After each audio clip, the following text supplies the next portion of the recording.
everybody's been talking about the year of the gun, the year of the gun vote, Second Amendment, firearms, which you guys know I'm a huge supporter of 2A and firearms, etc. I mean, I wrote the book on it. But one of the things that always kind of gets lost in the shuffle or not enough attention paid to it is knife rights. And believe it or not, I was actually pretty ignorant of a lot of the restrictions placed on knives in various cities across America. And then I was turned on to the work of Doug Ritter, who is the founder of Knife Rights, founder and chairman.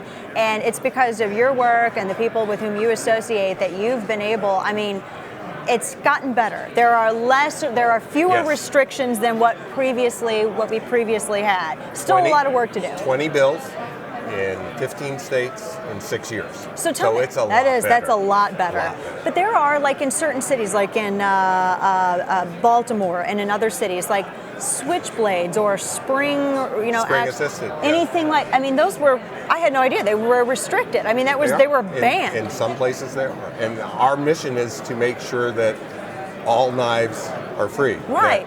All knives matter. Yeah, exactly. All knives matter. All knives matter. Oh, Big knives matter. Little knives matter. Black knives matter. White knives matter too. And it seems as though just because one is spring assisted and one would not be, I don't know the correct terminology for just, a static blade. Yeah, there you go.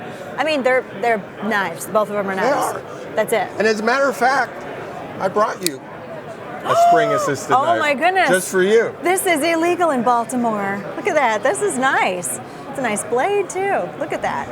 Your very own knife. So what makes this, seriously, what would make this more expensive or more dangerous because it's spring assisted? What's the logic behind it?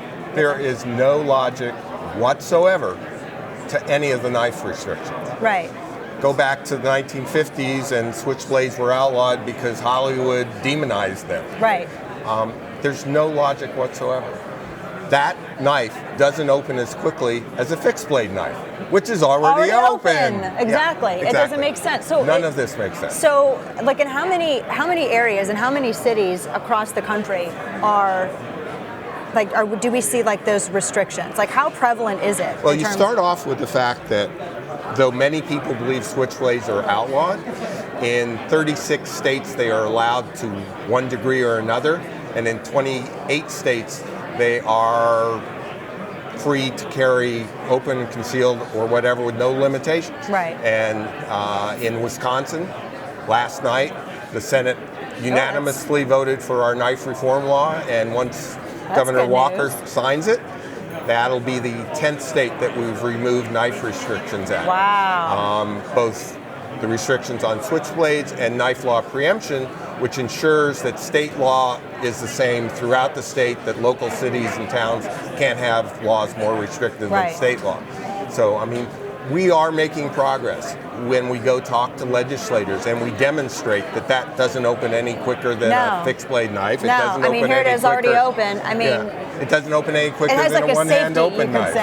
When it's closed. So they begin to understand. We get support from both sides of the aisle. It is not as there's not the visceral reaction that you get when you talk about reforming firearms laws. They get it.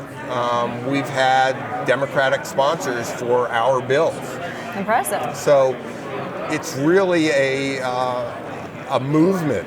Right. It really is a movement. In 6 years to have accomplished what we've accomplished, you don't do that unless people are starting to get it. And I think so. I think too. One of the things we were talking about, there have been TV shows about like Forged in Fire is one of them. I loved it. It's about smithing and creating different blades, different weapons, different knives, all of that, swords, everything, katanas, all this stuff. And I've noticed culturally that there is an interest in knives and in blades and in swordsmithing or however you want to put it. For me too, because I've never been. I know what knives are. I enjoy cutting my meat with them. When I go out and harvest from nature, I enjoy cutting that up and eating it with my knives. But I've even been paying more attention to it. And do you think that has something to do with maybe changing some of the hearts and minds of people that you're trying to? It may a little bit. We have to remember that in most other countries or many other countries, the knives that 80 or 90% of Americans carry are illegal. And that knife is illegal in England. In Europe, in England. And this most of knife Europe. is illegal in England. Yeah, and in most of Europe. So the United States is remarkably free when it comes to knives. We're just trying to make it freer and to make sure that our kids and our grandkids can carry the same knives that we've been able to carry. We get some pushback, but people recognize that knives are tools used by millions of Americans every day, at work, at home, at play.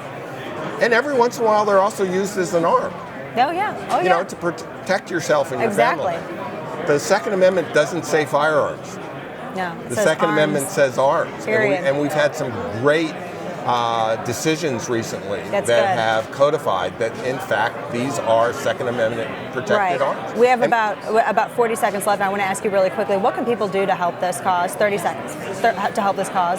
Go to www.kniferights.org, join Knife Rights, sign up for our free newsletter, become part of the solution, because when push comes to shove, those letters and emails that we ask you to write legislatures at the state and national level we got to get make going. a difference. Kniferights.org. Doug, thank you so much for the My gift. pleasure. I appreciate it. Thank you.